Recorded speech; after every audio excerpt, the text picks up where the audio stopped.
Amakuru SGR imaze gushika ku Burundi.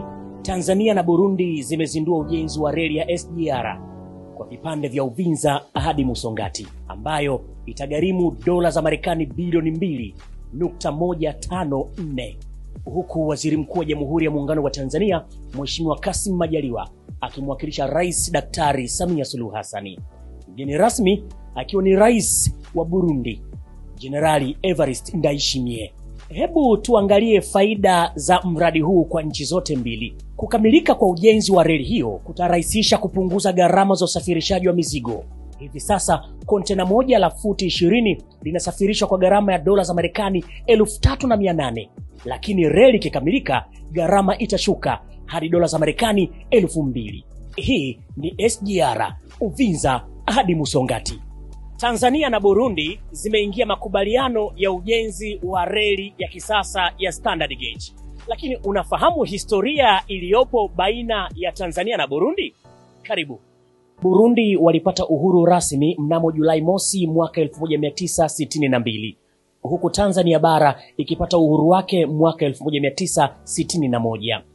Urafiki baina mataifa haya mawili ulianza tangu miaka ya 60 na kufikia mwaka 1975 urafiki ulikomaa zaidi hadi kupelekea Tanzania na Burundi kuanzisha mikutano ya tume ya pamoja ya kudumu kwa lengo la kuimarisha ushirikiano. Katika kuhakikisha nchi zote za Afrika zinafikia lengo la mwaka 2063 la kuzifanya nchi za Afrika zinakuwa na mtandao wa reli ya SGR ili kuiunganisha Afrika katika soko la pamoja, Burundi na Tanzania wameianza safari hii ya mafanikio. Januari 28 mwaka 2022, Tanzania na Burundi zilikubaliana kuanzisha ushirikiano wa ujenzi wa reli ya SGR kwa kipande kinachoanzia Uvinza nchini Tanzania hadi kwenye mgodi mkubwa wa nickel unaopatikana Musongati nchini Burundi. Mgodi huo wa nickel unaotajwa kuwa na tani milioni 150 za madini ya nickel zinatarajiwa kutumia usafiri huo wa reli ya SGR kusafirishwa hadi katika bandari ya Dar es Salaam nchini Tanzania na kupelekwa katika mataifa mbalimbali katika nchi za Ulaya na Marekani. Reli hiyo yenye urefu wa kilomita 282 inatarajiwa kujengwa kwa miezi 72, yani miezi ya ujenzi ni 60 na uangalizi ni miezi 12. Reli hii itakuwa na spidi ya kilomita 160 kwa treni ya abiria na kilomita 120 kwa treni ya mizigo, yani kama bongo tu. Tunaposema Rais Daktari Samia Suluhu Hassan ameamua kuifungua nchi yetu kupitia sekta ya usafirishaji wa reli, hii ndiyo maana yake. Nikukumbushe tu kwamba usafirishaji kwa njia ya reli, hasa treni ya mizigo kama hii, husaidia kupunguza gharama usafirishaji kwa 40%. Subiri kidogo, simu ya mama inaita. Halo mama. Halo.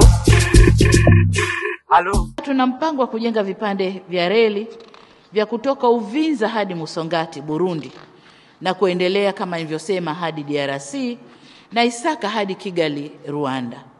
Vipande hivi vya reli vitajengwa kwa ushirikiano na nchi za Burundi, DRC na Rwanda. Hakika simu ya mama imeita na tutaipokea Oktoba kwa kutiki. Mambo kwa ushahidi. Twende na Samia, twende na Daktari Samia Suluhu Hassan. Hakika Oktoba tunatiki.